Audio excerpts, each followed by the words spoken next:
नमस्कार दोस्तों, कैसे हैं आप सब लोग। स्वागत है आपका फिर से मेरे चैनल पर doctor Seema's med talks. Causes of concern today, फिर से वापस से कोविड तेज़ी से आ रहा है, थोड़ा तेज़ी से आ रहा है। डराने के लिए नहीं कह रही, थोड़ा वॉर्न कर रही हूँ। वॉर्न किस लिए करने के लिए कह रही हूँ, बिकॉज कहीं ना कहीं इंक्लूडिंग मी, मैं भी आप ही लोगों जैसी हूँ, इंक्लूडिंग मी, कहीं ना कहीं थोड़ा सा कोविड एप्रोप्रिएट बिहेवियर में हम लोग सब ढिलाई बरतना शुरू हो गए हैं। So we need to actually gear up now, थोड़ा सा कोविड एप्रोप्रिएट बिहेवियर वापस से अपनाना शुरू कर दें, because festivities are around the corner. Raksha Bandhan आ रहा है, जन्माष्टमी आ रही है, इंडिपेंडेंस डे 15 अगस्त आ रहा है, तो इकट्ठा होना, फैमिलीज़ का मिलना, मौसम में भी तब्दीली आई है, ये भी एक रीज़न है। This is also one of the reason, क्योंकि मौसम में भी थोड़े चेंजेस आए हैं तो कोविड के केसेस बढ़ने लगे हैं। लेकिन खुशखबरी, एक अच्छी खबर ये है कि कोविड के केसेस बहुत माइल्ड हैं, बहुत ज़्यादा घबराने वाली ज़रूरत नहीं है। जो लोग वल्नरेबल हैं, यानी कि ओल्ड एज पीपल या इम्यूनो कॉम्प्रोमाइज पीपल, या जिनको कोमॉर्बिडिटीज़ है, डायबिटिक, हाइपरटेंसिव, और जिनको कार्डियक इश्यूज़ हैं, ज़्यादा करके परेशानियाँ उन लोगों में या कॉम्प्लिकेशंस उन लोगों में ज़्यादा आ रही हैं। मॉर्टेलिटीज़ भी जो हुई हैं वो उन्हीं लोगों में ज़्यादा हुई हैं जिनमें साथ में कोमॉर्बिडिटीज़ हैं। तो बेसिकली जो कोविड चल रहा है वो बहुत ही माइल्ड चल रहा है, खुद ब खुद ठीक हो रहा है। सिम्टम्स क्या हैं? हाई ग्रेड फीवर जा रहा है, 2-3 दिन का हाई ग्रेड फीवर है, गला खराब, गले में दर्द, खांसी जुकाम, मांसपेशियों में दर्द, हाई फीवर, वीकनेस, ये सारे सिम्टम्स हैं जो खुद ब खुद ठीक भी हो रहे हैं। 2 चीज़ें इसमें बताना चाहूँगी कि एक तो कोविड एप्रोप्रिएट बिहेवियर वापस से अपना लें, यानी कि keep sanitising your hands, mask का उपयोग फिर से शुरू कर दीजिए, मिलिए लोगों से, लेकिन थोड़ा एक डिस्टेंस मेंटेन करके मिलिए अगर पॉसिबल है, because it is good for all of us. आप मिलिए लेकिन आप एक डिस्टेंस मेंटेन करके रखिए, तो it would be good for all of you. क्योंकि हम ये जानते हैं कि कोविड में तो अगर एसिम्प्टोमेटिक भी है पेशेंट तो वो आपको इन्फेक्ट कर सकता है, तो आपको नहीं पता कि किसके अंदर अगर थोड़ा भी कोई कीटाणु पड़ा हुआ है तो आप अननेसेसरी क्यों इन्फेक्ट होना चाहते हैं। तो थोड़ा सा डिस्टेंस मेंटेन कर लीजिए दोस्तों, सैनिटाइज़र का उपयोग वापस से शुरू कर दीजिए, हाथ धोना और मास्क पहनना फिर से थोड़ा सा शुरू कर दीजिए। फेस्टिवल्स को एंजॉय कीजिए, लेकिन ये थोड़ा कोविड एप्रोप्रिएट बिहेवियर को वापस से शुरू कर दीजिए। तो कितने केसेस आए कोविड के? कहीं ना कहीं 20,000 के करीब केसेस आ चुके हैं। एक्टिव केसेस आज की डेट में समवेयर 1.35 लाख्स हैं, और दिल्ली में 2,000 से ऊपर केसेस आए हैं। But the best part is that it is mild, ये ज़्यादा आपको अभी भी कोई हार्म नहीं कर रहा, तो आप इससे संभल सकते हैं। दूसरी बहुत इम्पॉर्टेंट चीज़ जो बताना चाहती हूँ आज, that is about monkey pox. I think ये मेरा तीसरा वीडियो है जिसमें मैं मंकी पॉक्स के बारे में आपको बता रही हूँ। हमारे देश में 9 केसेस आ चुके हैं मंकी पॉक्स के, जिसमें से 5 केसेस दिल्ली में रजिस्टर हुए हैं, 4 केसेस केरला में रजिस्टर हुए हैं। जो 4 केसेस केरला वाले हैं उनमें फिर एक ट्रैवल हिस्ट्री है, लेकिन दिल्ली के केसेस में कोई ट्रैवल हिस्ट्री नहीं है। पहले ये देखा जा रहा था कि जितने भी केसेस हैं most of them are gay men, तो आप या फिर आप मेन में देख रहे थे या गेज में देख रहे थे। लेकिन अब एक नया केस परसों वेंसडे को 3 तारीख को आया है, जिसमें एक 31 साल की women, she is been infected with monkeypox. तो कहने का सार सिर्फ यही है दोस्तों कि संभल के चलिए, मंकी पॉक्स भी कहीं ना कहीं पैर फैला रहा है, और इसमें ये देखा गया है कि जो इम्यूनो कॉम्प्रोमाइज लोग हैं उनको थोड़ा संभल के चलना है, एंड ऑब्वियसली फीमेल्स को थोड़ा संभलना है, specially pregnant women has to take extra care.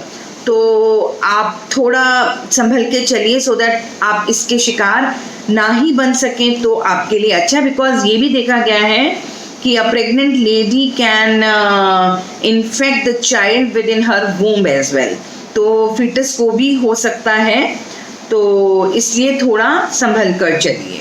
तो 9 केसेस मैंने आपको बताए कि मंकी पॉक्स के रजिस्टर हुए हैं, 5 केसेस दिल्ली के हैं, 4 केसेस केरला के हैं। इसकी सिम्टोमेटोलॉजी मैं बता चुकी हूँ, लेकिन I give you a small briefing now also कि देखिए 6 से 13 दिन का इसका इंक्यूबेशन पीरियड है और शुरुआती दौर में हाई ग्रेड फीवर आएगा, आपकी लिम्फ नोड्स जो सूजन हो जाती हैं यानी कि गले में गिल्टियाँ बननी शुरू हो जाती हैं, आप उनको पैल्पेट कर सकते हैं, गले में गिल्टियाँ बनेंगी, मांसपेशियों में बहुत ज़बरदस्त दर्द होगा, हाई ग्रेड फीवर होगा, कमर में बहुत दर्द होगा, आप बिल्कुल ऐसा महसूस करेंगे कि आपके शरीर में बिल्कुल भी एनर्जी नहीं है, बिल्कुल भी जान नहीं है। तीसरे दिन के बाद आपकी बॉडी में रैशेस आने शुरू होंगे, रैशेस की शुरुआत आपके चेहरे से होगी, आपके हाथ में, तलवों में, हाथ और पैर में ये रैशेस की शुरुआत होगी और बाद में ये आपकी पूरी बॉडी को इन्वॉल्व कर सकते हैं।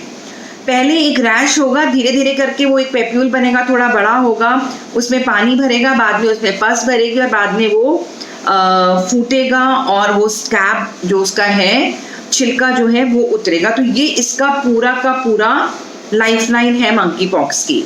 आपको अलर्ट जो रहना है, अलर्ट इसलिए रहना है कि अगर आपको कहीं पर भी कोई सिम्टोमेटोलॉजी दिखती है तो इमीडिएटली पेशेंट को आइसोलेट करना पड़ेगा। जितनी जल्दी पेशेंट को आइसोलेट कर देंगे उतना आपके लिए अच्छा है। तो अब कई लोगों का सवाल ये उठता है, क्या मंकी पॉक्स भी पैंडेमिक बन सकता है? क्या मंकी पॉक्स में उतनी क्षमता है कि ये पूरी देश और दुनिया में त्राही मचा सकता है? तो देखिए, कुछ जो स्टडीज़ देखी गई हैं, कुछ जो साइंटिस्ट, जो बड़े लोगों ने कुछ जो देखा है, उसके मुताबिक तो ऐसा नहीं लगता। The only thing is that you need to be aware of the fact कि monkey pox is there और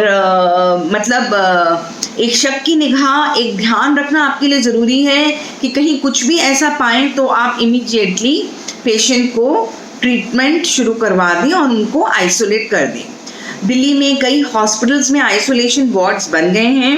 हमारी government is doing a great job.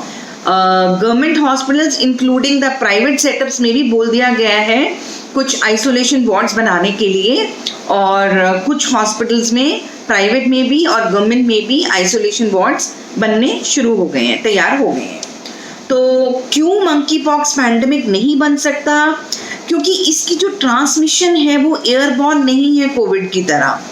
ये बहुत क्लोज कॉन्टैक्ट से ही होता है। आप किसी के चेहरे के साथ चेहरा मिलाएंगे, आपकी बॉडी के फ्लूइड्स किसी के बॉडी पर लगेंगे, या सेक्सुअल ट्रांसमिशन है तो सेक्सुअल ट्रांसमिशन बहुत ज़्यादा पाई गई है इसमें।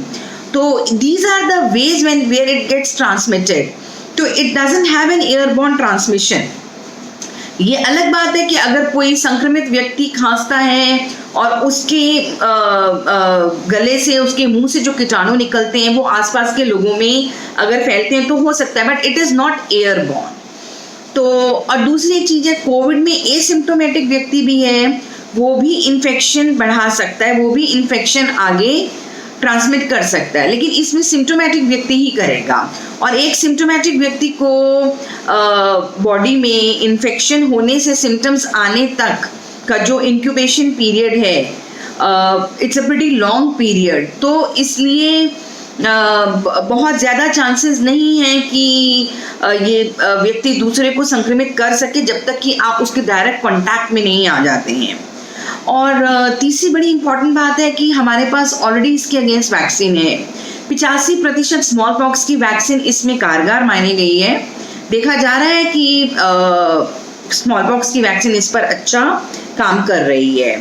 और क्योंकि 1980 से पहले जितने लोग भी थे, जितने लोग भी पैदा हुए हैं बिफोर 1980, स्पेशली बिफोर 1980, उन सबको स्मॉल पॉक्स वैक्सीनेशन लग रखी है। तो you already have that kind of immunity inside you। आप लोगों में इम्यूनिटी पहले से काफ़ी हद तक है। ये जो वायरस है, we are not fighting with this virus in our country for the first time. हमने स्मॉल पॉक्स से लड़ाई करके जीत चुके हैं, हम चिकन पॉक्स से लड़ाई करके जीत चुके हैं। So we are not new to this. Covid की तरह ये हमारे लिए नया नहीं है, हमने इस पर पहले जीत पा चुके हैं। तो चिकन पॉक्स भी, मंकी पॉक्स भी इन्हीं की कैटेगरी, इन्हीं की फैमिली में से आ रहा है। तो कहीं ना कहीं हमको इसको संभालना आता है। हमारे पास इसके अगेंस्ट, जो स्मॉल पॉक्स के अगेंस्ट जो दवाइयाँ हम लेकर आए थे, वो दवाइयाँ, वो वैक्सीन मंकी पॉक्स में भी काम आ रही हैं। Another very important thing is कि जो मंकी पॉक्स से डेथ रेट है, जो मोर्टेलिटी है, वो आज तक की तारीख में बहुत कम है। टोटल दुनिया में 26,800 से ऊपर केसेस में से जो डेथ्स रिपोर्टेड हैं, that those are only 4।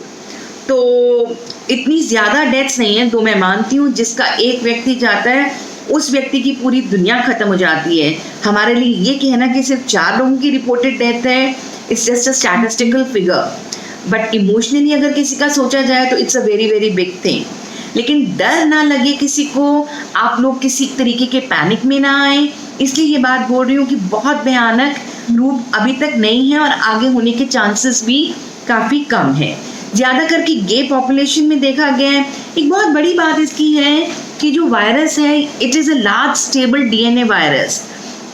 It is not an mRNA virus like Covid, जिसमें बार बार म्यूटेशन हो सकती थी। इसमें बहुत चेंजेस ज़्यादा करके नहीं आएंगी। There would be very remote cases जब म्यूटेशन होके या वायरस चेंज हो सकता है। It's quite a stable virus, तो इसलिए ज़्यादा घबराने की ज़रूरत नहीं है। But there are certain causes of concern. कुछ ऐसे नेगेटिव पॉइंट्स भी हैं मंकी वायरस के चलते, जिनके चलते आपको संभलना बहुत ज़रूरी है। ये माना गया है कि जरूर है कि ये अडल्ट मेन में ही देखा जा रहा है, जिनके शरीर में इतनी क्षमता है कि वो रोग से लड़ सकें, लेकिन विमेन में भी केस पाया गया। मैंने अभी आपको बताया कि 3 तारीख को एक 31 साल की फीमेल दिल्ली में मंकी पॉक्स से संक्रमित हुई है। तो कहने का मतलब ये है कि other than main and gay population, we are finding it in the women as well, and it can be notorious for a pregnant woman. एक pregnant woman के लिए this virus may be notorious, तो हमको थोड़ा संभल के तो चलना है।